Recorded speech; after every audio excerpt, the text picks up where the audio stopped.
Good morning, everyone. I'm Kevin Allen, and I'm joined by my usual broadcast partner, former NHL defenseman Tom Laidlaw. Played 11 seasons for the New York Rangers and Los Angeles Kings. This is the Laidlaw and Allen Report. We come to you twice a week to talk all things hockey, and today's guest is Vince Cogliano of Aloha.com, USA Today Network. You may know him as the beat writer for the New York Rangers. If you read him regularly, you know he's a very insightful and knows what's going on with the Rangers. And, you know, I did the math to this morning, Vince, and, with 22 games left, here he goes. If the Bruins play 500 hockey, the Rangers can go 15-7 and get into the playoffs. Now, last year, with the way they were playing at the end of the season, you would say that was not only possible, but you'd think they might do it. But where are we at with the Rangers? Can they get it done in the closing 22 games? Well, I think as you touched on, Kevin, it's definitely a long shot. There's no doubt about that. They were rolling for a while. They went 5-1-1 over a 7-game stretch, and now they've lost 2 in a row. So that momentum that they had been building up now has kind of sputtered a little bit. I think it's a long shot. I would never rule it out. This team definitely keeps things interesting. You would kind of felt like they had been so up and down all season that they would have a hard time finding consistency. And then that 7-game stretch, your eyes start to open, because I think last time we were on here, I talked to you guys about, hey, the defense is better than it was last year, and numbers bear that out, and that's been an encouraging sign. But the offense was not producing at the level that it had last year. Then all of a sudden, Artemi Panarin comes back, and Mika Zibanejad just caught fire. In that 7-game stretch, he had 17 points. Wow. So he was on fire for that stretch. And when those two are rolling, and that top 6 of theirs is talented and dynamic, and when those two of their best players are going the way that they were going, then you feel like anything is possible. But now they're sputtering again, 2 losses in a row. They'll host the Capitals tomorrow night at MSG. That is a big, big game, I feel like, because if that losing streak goes to 3 in a row, then you're really not feeling good about yourself. And especially, yesterday was David Quinn's first game back, and the team had been going pretty well without him. And now if he comes back and they're in this losing streak, then that narrative starts to pick up steam, whether it's legitimate or not. But yeah, so I think it's a long shot, but I never say never with this team, because they keep me guessing. And I hear you when you say sputtering, obviously they lost 2 games, but I really thought they played well in those 2 games too. I mean, maybe not a complete game. Obviously, yesterday with Washington, they poured it on in the third period, and they really didn't do a whole lot. Although Washington really played a good game defensively, I thought too. So I do like this team. Let me ask you a question. So Shesterkin came back and played the game they lost against Philadelphia 2-1. Didn't play him the second game, just resting him. Well, so he came back on Thursday. Played on Thursday against Philly, played again on Saturday against Philly. Oh, that's right. And then yesterday would have, if he played, would have been the 3rd game in 4 days, coming off a groin injury that we know was kind of tricky. They thought it was day to day at first. It ended up being 3 weeks that kept him out. So I totally understand them not wanting to play him 3 out of the 4 games.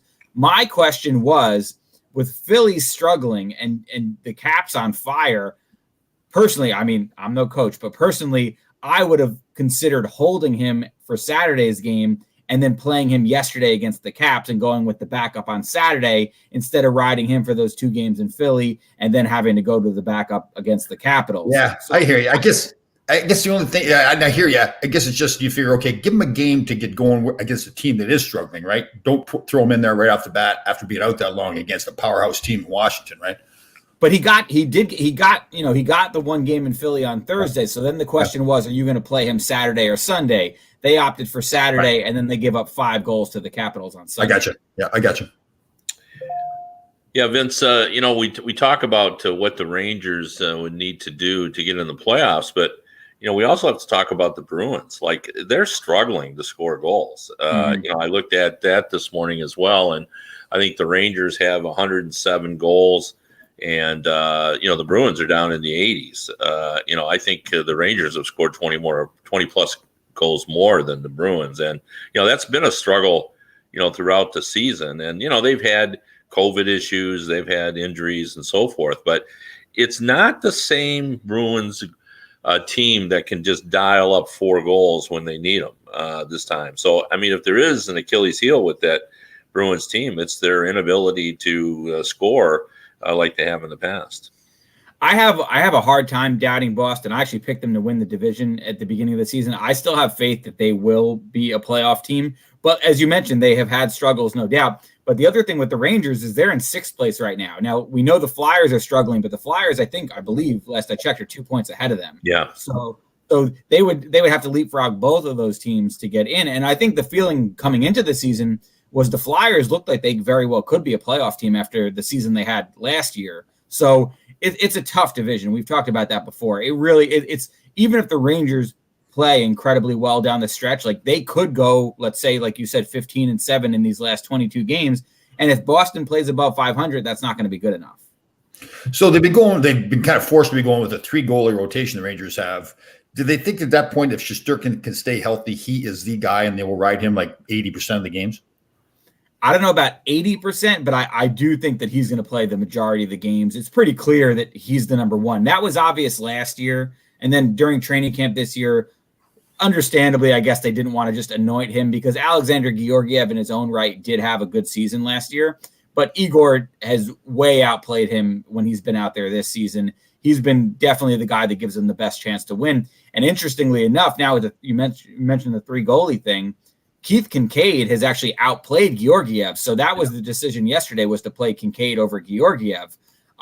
Ultimately, I think Georgiev will get back in there, but they're going to be careful for sure with Igor because they are a little worried about him re-aggravating that groin injury. He's been out with a couple injuries now in his first 2 years in the league, so they want to make sure they can keep him on the ice. I don't think you'll see him going in a lot of back-to-backs. I don't think you'll be seeing him playing, let's say, like 4 times in a week. But I think that clearly if they want to make a run, they got to ride him as much as they can. Yep. You know, I love reading social media this time of year before the trade deadline because there's all sorts of speculation and nonsense and entertaining thoughts from people on what should happen. But nowhere did I see, hey, let's trade Brendan Lemieux to the Los Angeles Kings. Walk us through why that deal happened from the Rangers' perspective. There's a variety of reasons. I think when you look at the Rangers right now, Quinn called it a logjam. If you look at their bottom 6 forward now and not enough spots to play everybody, so inevitably at least 1 or 2 guys were going to have to be the odd man out.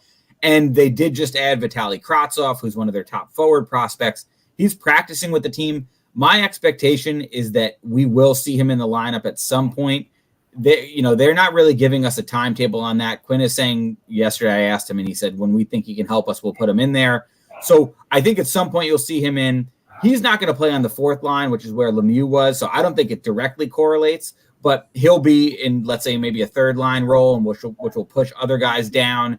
And then they've got a whole host of others: Colin Blackwell, Kevin Rooney, Phil DiGiuseppe, Brett Howden, and Brendan Lemieux was one of those guys who was competing with them for 4th line spots. So it's not surprising that they wanted to clear that up a little bit. They also have guys in Hartford with their AHL team. For example, Morgan Barron is another prospect I believe they want to get a look at some point this year. So I think it was just a matter of they had a lot of guys, and if they can get a draft pick for one of them now, well, they could.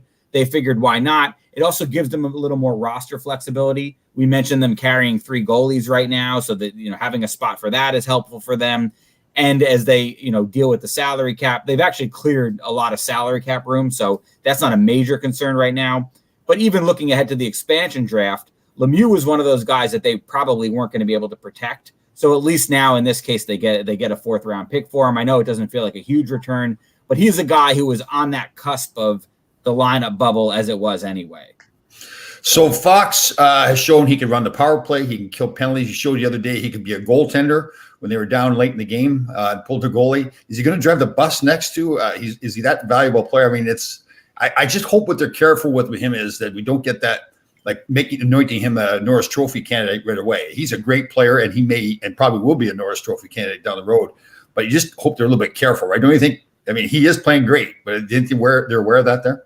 He's really good. I mean, for me, he's been the team MVP this year, and that's on a team with Panarin and Zibanejad. Now, Panarin missed a stretch of time, But to me, he's been their best player this year. And talking to people in the organization, that is the feeling that the Rangers have as well.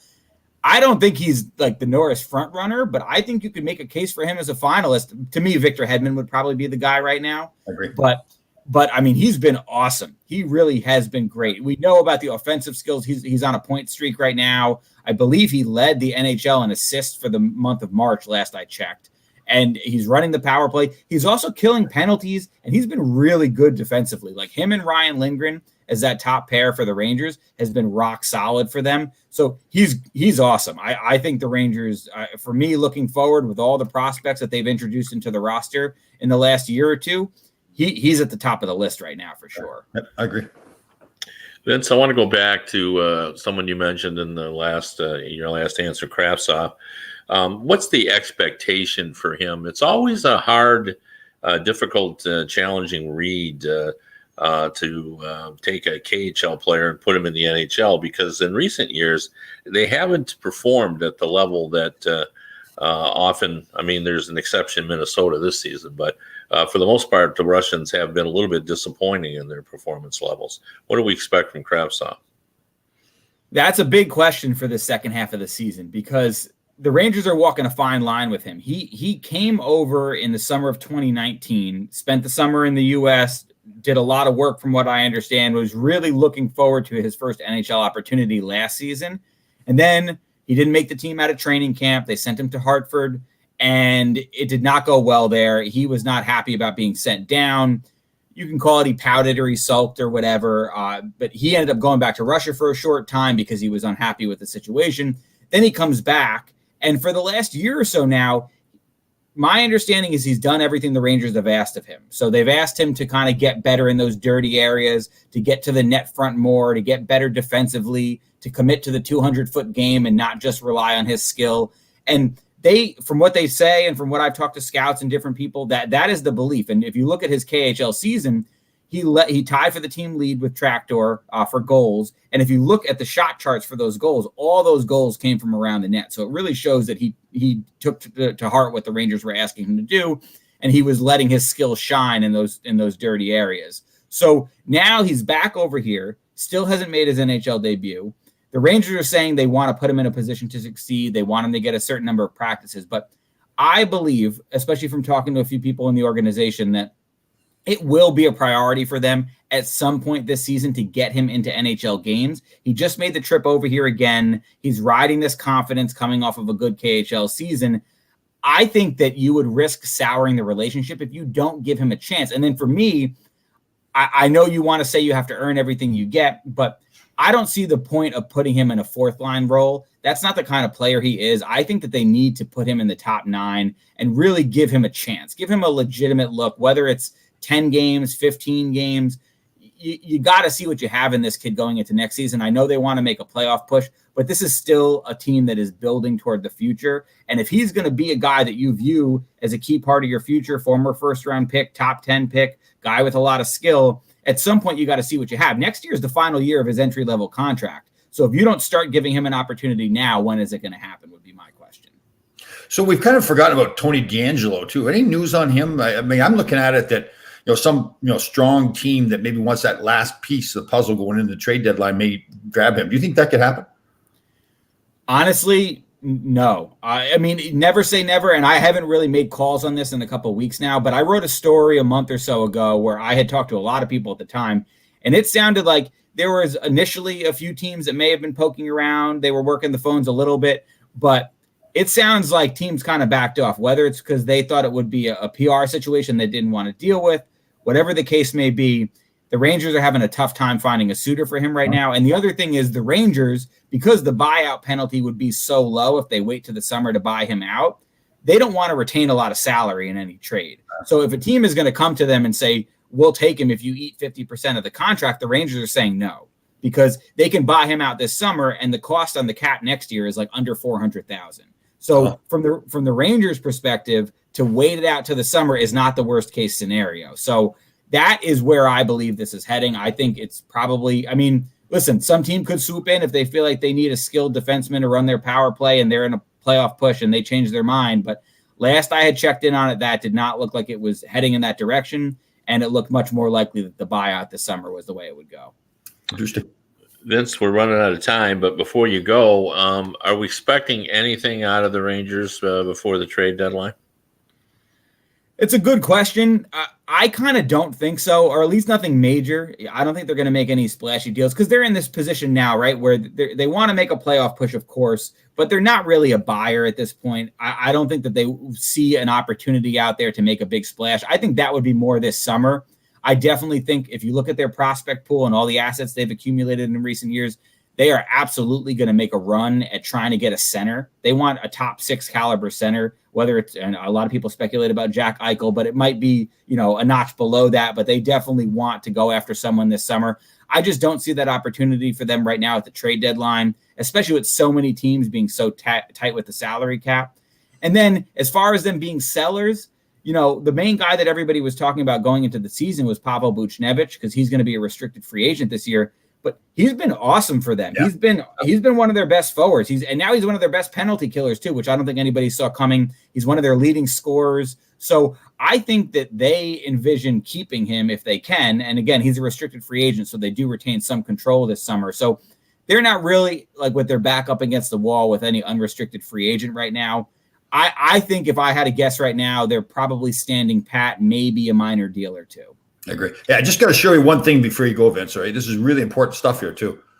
It's looking good, Vince. Young Michael Del Zotto look, flow going. Yeah. There you go. That's what happens when you go a year without a haircut, I guess. Well, Vince, it's always a pleasure to have you on, and I'm sure if we get any kind of race going, we're going to want you on to talk about that. So I hope to talk to you in the future. Anytime, guys. I appreciate it. Hey, Vince, good to see you. All right, that was Vince Mercogliano, who of Lohud.com, who does a really good job of covering the Rangers. Keeps track of everything that's happening and has good instincts in terms of and good sources of what's kind of happening. I like his take on the Del Zotto thing. I never thought about that with the buyout. It is better. I mean, they don't get anything in return, obviously, if they let Del Zotto when they buy him out, but it gets a lot of room off the cap. Yeah. Yeah. I think. Initially it seemed like he said, it was a good idea. People were interested in DeAngelo, but they couldn't. After a while, they started to think, how's this going to look? And probably they did their homework and didn't like what they heard, and that'll get all sorted out. And we probably need some time to get between that and the incident. And if he's if we start fresh next season, there's certainly never a good time for something like this to happen, but better in a 56 game season than a 82 game season, because and maybe it's all humbled a little bit him too, right? I mean, all that stuff that's happened to him. If I'm a GM, if I'm going to sign him, I'm obviously going to sit down with him and say, listen, where are we at? What happened? What do you have you changed your look on life? But speaking of perspective, I watched the video of the injury that Aaron Ekblad had yesterday, and boy, it seems like that player had been a little bit of a disappointment in terms of where he was drafted. Like, he's been a good player, but greatness had been predicted for him, and he really hadn't been there. But this season, I've seen a different Ekblad. When he's been surrounded by a team that looks like they can get things done, like, he looked terrific. Yeah, I just think the issue wasn't maybe not have been with Ekblad as much as it was they just didn't give him the right collection of players to help his talents be used properly. And here he was doing his job, and that, I have no idea. They'll tell us today supposedly how bad it is, but when they're already saying it was going to be a long term, it's bad, and it looked bad. So none of us are doctors, but that was a sad thing. And I was sort of rooting for the Panthers. I really have liked what Bill Zito has done with that team, and I like he's sort of broken the mold, because what do we always hear? We hear you can't fire 20 players. Well, but you could fire 13 or 14 of them. He completely changed over the roster and, kept the guys that really make a difference. and then surrounded it. And, as you always talk about, getting the right people to create a good quality culture, getting the right people for Joel Quenneville's system. Yeah. And it's really made an impact. But, you take Ekblad out of that lineup, and that's just a tough loss. I know. The number one defenseman on a team, especially a guy who, some number ones are all offense. Let's face it. Yep. There are those out there, but he was not that number one. Totally. So, well, hopefully for them, they're deep enough. It is that old thing, at least for a short term, and I think it's going to be long term for him for an injury. But short term, a lot of teams play better right away, right? Because they have that key player up. But you see if they can keep that up down the road. But no, they were playing. I agree with that. I know you stepped on some landmines last year in the playoffs, kind of talking about that. But I knew exactly what you meant. In the short term, it does unify a team, and they say, let's everybody get on the oars and we'll play better. The problem is I don't think you can do that for a sustained amount of time, and it's never a better situation. I agree.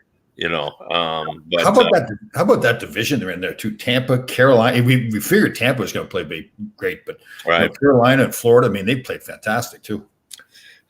Carolina, that's a team that could win the cup. I'm saying that aloud because we don't think in those terms. Like, I think back to the beginning of the year, and I'm freelancing. I work for a gambling site, and I do some analysis. And at the start of the year, I remember writing a story that coming out of the gate, the leading odds to win it were teams Colorado, Vegas. Toronto was up there as well. Of course, Tampa Bay.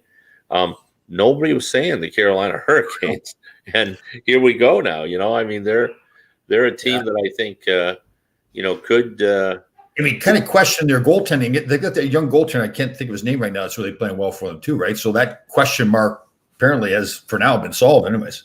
Well, then they're talking about now. I think Don Waddell has actually said publicly that he's considering trading one of his goalies, at the trade deadline. So it'll be interesting to see what they do. But, I like their defense, and I'm hearing that the Canes are looking at acquiring another defenseman. Mm-hmm. I like their defense. We like their scoring. The big question has always been goaltending, but, their goaltending has been fine. And the other team in the division there, and I may have to eat a little crow here, is the Nashville Predators have squeaked into a playoff spot here too, right? Playing better of late. Didn't they win like 4 in a row or something, 5 in a row? I think they've won 7 out of 8 and 5 in a row, something like that. But let me say this to you, though. Could this be the wrong time for them to get hot? And just from this perspective, they're talking about moving a bunch of players. Right. And, I think back to when the Rangers were in a similar situation. Like, they could have contended that year for a playoff spot. That year they made their announcement to season ticket holders that they were going to rebuild. It seemed like the Predators were heading for some sort of reboot, reset, rebuild, call it what you want. But, we heard that Ekholm was going to be traded. There were rumors about Ryan Ellis. There was discussions about, Granlund would go, Holla would go. Would they trade Yarncroc, who's had a pretty good season? And now we're talking about, well, maybe they can make the playoffs, and I think it's possible. But is that the right thing for the organization? Are they? See, I think it is the right thing because the problem that the Hurricanes would have if they're going to, the Predators would have if they're going to do a rebuild, is that to me the guys that you've got to move to do the rebuild to change the culture are particularly Johansson and Duchesne. And I'm picking on those guys and I don't know them, so I could be totally off base. But when I watch them play, those are the two guys I say, okay, big contracts, supposed to be star players, not getting it done. But because they've got big contracts, because they're not getting it done, how do you rebuild with those guys? If you keep them there, like they eat up a big chunk of your cap. They eat a big chunk of the locker room. They're supposed to be star guys that aren't really getting it done. So, for me, they're in a tough spot to do a rebuild unless they can find some way for somebody to take one or both of those guys. So see, to me, I just think that team, you shouldn't have to rebuild it. I think it's built to win now. There's just something missing there. Now, maybe they found the secret sauce and they're now playing the way they should be playing. Or did they play the right teams? Could be. Yeah, could be. They beat the Red Wings twice. Yep. I'm trying to think who else. Did they beat Columbus in this? Columbus to Yeah, start. then they came back to beat Columbus. Yeah. They played the Blackhawks as well. I know what you're saying. Ideally, you want to strip it down to the chassis in a rebuild. But, let's look at some teams that didn't do that. The Vancouver Canucks, they didn't throw the Sedins out the door. They just built the youngsters around them. The LA Kings are doing that. The Rangers didn't strip it down to the chassis. Yeah, okay. And Boston, same thing, right? They kept Char and Bergeron and Rask and all those guys. But again, I just view those guys that they're keeping and you're right, totally. They didn't strip it down to the chassis, but the pieces that they kept there were valuable pieces because they're character pieces. They were hardworking players. They were leaders. That's what I think they're missing there with Johansson and Duchesne. They're not those kind of guys. But if what you're saying is true, then what you're saying is then we got to wait. They have to suffer for 5 years, or what? How many years? They have 7 years left on those contracts. Or to me, the rebuild is rebuild those two players. Like to me, Johansson is the one guy I look at, and I like him. I remember as a period there when he first got traded to Nashville, he came in. I think it was in the playoffs his first year. Played hard, right? Competed hard, scored goals. Was physical the whole bit. Duchesne, I've always kind of questioned his ability to understand what it is to win. Like you watch the Washington Capitals play now, they know how to win. I think those two guys have got the skills to do it. It's like, to me, it's kind of like your stock. You're saying, okay, I'm not going to be able to get rid of those guys. So we have them here. So if we get rid of all the other pieces around them, that's really not changing the culture. I need to work on those two guys to become better players. And I think that's doable with those guys. I think Johansson has shown that he's got the skill. It's not a question at all. It's learning how to win, like sitting them down and saying, guys, this is what it takes to win. Maybe get somebody in the organization there that has won before, that those two guys will respect and teach them what it takes to win. Yeah, I don't know, but I mean, can you do that if it was that simple? Wouldn't we see that done all the time? Like how does that, work? I mean, to a lesser extent, remember Dan Cleary with the Detroit Red Wings? Had bounced around. It was a high draft pick, bounced around Chicago, Arizona, all over the place. Finally signed as a free agent in Detroit with a winning culture, and then stayed there and won cups with the team and played a really important role for the team when they won too. So I mean, obviously not that level of player that Johansson and Duchesne are. Those guys are top six forwards. Cleary was a third or fourth line guy, but really turned his career around. So I think it's doable. I just think it's one of those cases. Maybe it doesn't happen a lot because they don't have to do it a lot. It seems like those high-end players are character guys anyways. You look at the Sidney Crosbys and Mika Zibanejad now, the way he's playing, like they're character guys that play hard. The guys that don't play hard but are skill guys don't become star players. But I think Johansson has shown that he can be that star player. Duchesne has shown to a lesser extent for me that he can be a star player as well. It's just that you watch him play. And again, it's unfair because I don't know him. And it seems like a selfishness. They're not understanding that team game as much as they should. And again, that's all, to me, that's all stuff that's teachable. I think you can train these guys to mentally to do stuff that you can train them to do physically as well. Yeah, I mean, what's interesting about that team is I saw them put the big herd on Detroit. I was watching that game when Grimaldi got 4 goals. It's not been their big guns other than Yossi. Like Yossi is so visible all the time. Like he's a remarkable player, but Shane's obviously hurt, so they've done all this while he's been hurt, which feeds into your argument. But Johansson's back. Johansson, I think, has like 12 points this season. But Forsberg's got his points. I guess to me, the way I would view it is, I think this team does have to make changes. And they said they made them in the offseason last year, but they really didn't. It was just they just moved the chairs around a little bit. They really didn't make any changes, but I think I would go halfway. Like I'd try to compete for the playoff spot, but like Granlund isn't the guy that's doing it for him. If you could get something for him, I would do that. And if I could make a hockey trade for Ekholm, I would do it. If you could get back somebody now that, because I think what they're thinking is, when his contract is up, we're not going to be able to keep him anyway. We've got too many big contracts. Right. So if that's the case, if you believe that, and you could make a trade where you get a first round pick, a prospect, and someone can help you now, I think I'd do that. I agree. But if you don't, then you'd make that trade in the off season. But you see that done a lot, and then sometimes the new team sort of responds and they play pretty well. When you give the young guys a chance, and and which they've started to do. Tolvanen is playing more, and Grimaldi obviously got some time. Here's one of our fans. That's a very good question here. So where's Ekholm going to go then? What teams do you think? Well, I can tell you the teams that have tried to get him. I mean, Philadelphia was a team that was very, very interested in him. They think that would change their look on their defense, and their defense has struggled. Yeah, they're struggled big time. And there's another good one too. After watching Philadelphia a couple of games against the Rangers, the debate about Carter Hart. I mean, remember when Hextall got fired there as the general manager, and that was one of the big things, I think, wasn't it, that he wanted to keep him in not bring him up to the NHL. I didn't think he was ready, and maybe Ron Hextall was right. Well, maybe. Although the one thing that we say about goalies is that before you really they're perfectly ready. It's usually 25 or 26. He's not there yet.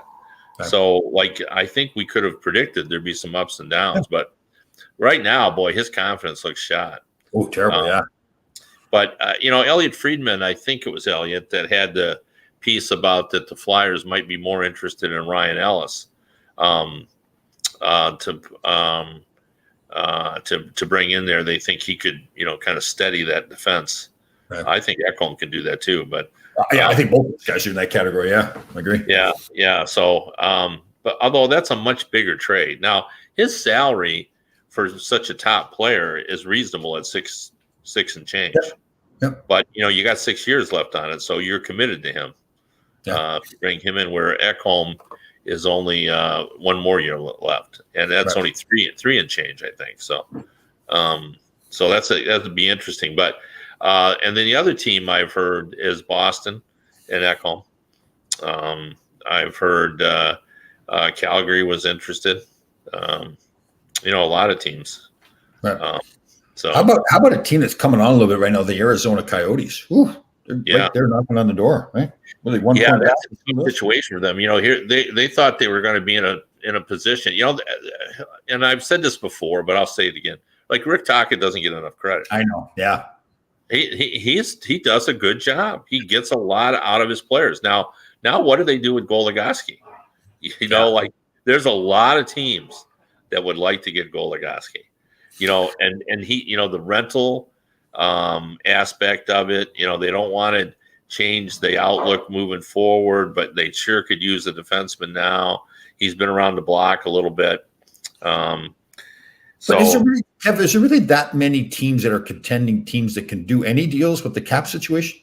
Yeah, there are. There are teams. I mean, obviously, there are teams that can make a deal. The Flyers have a lot of room to get things done. I mean, enough room, I should say, not a lot of room, but they have enough room. And the teams I've mentioned, I'll tell you the deal I really liked. I liked what Montreal did, getting Stahl. I didn't think that was a big price at all. For a guy that, I mean, they really need to make the playoffs, and they want to make the playoffs. Yep, I do agree with that. Yep. Yeah, and you bring him in. You gave up, it was a third and a fifth, right? Yep. As I recall. So, that's not a heavy price.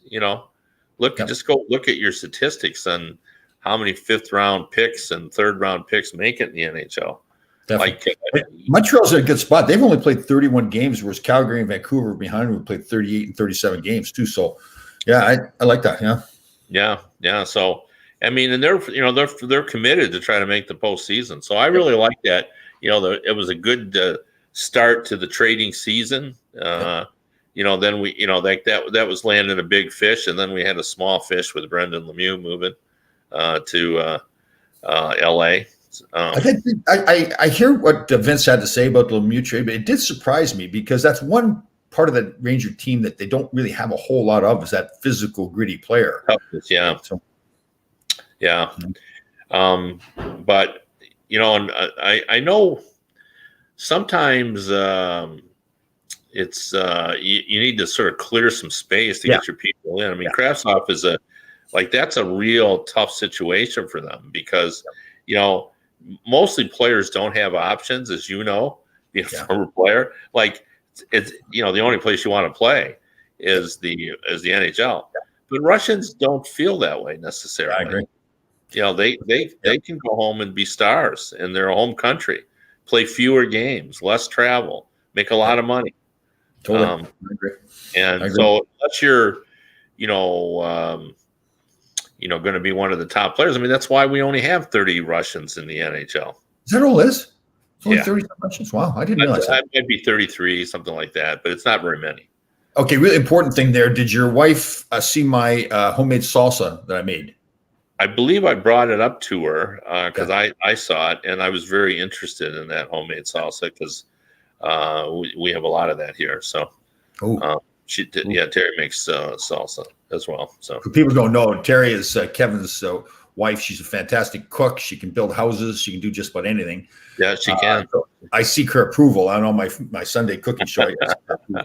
I'll have to ask her whether she looked at that. I was going to tell another story too, which just as a reminder that we all need to be careful still, because I know a lot of people have been vaccinated and we're all starting to feel like we're turning the corner. But I had a fantasy baseball draft this week, past weekend. I'm in too many leagues, if there is such a thing, but I'm in too many.